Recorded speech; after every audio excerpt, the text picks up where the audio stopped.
Hello, welcome to Tulasi's kitchen. ఈరోజు మనం జొన్న రొట్ట ఎలా చేయాలో చూసుకుందాం. అయితే ముందుగా ఒక బౌల్లో నీళ్ళు తీసుకొని ఆ నీళ్ళను వేడి చేయాలి.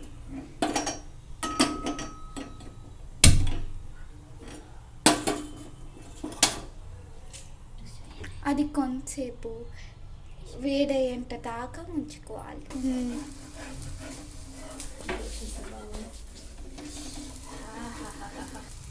నీళ్లు కాగిన తర్వాత పొయ్యి మీద కంచి తీసేయాలి.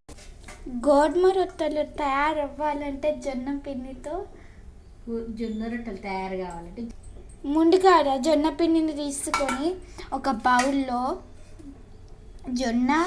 జొన్న పిండి మరియు మనం కాయించుకున్న నీళ్ళను పోసి ముద్దలా కడపాలి.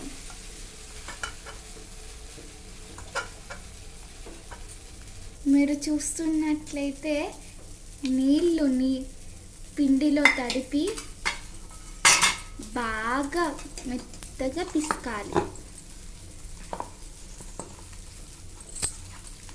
అది మరీ మెత్తగా ఉండకూడదు, గట్టిగా ఉండాలి. పిండిని ఇలా పిసుక్కోవాలి.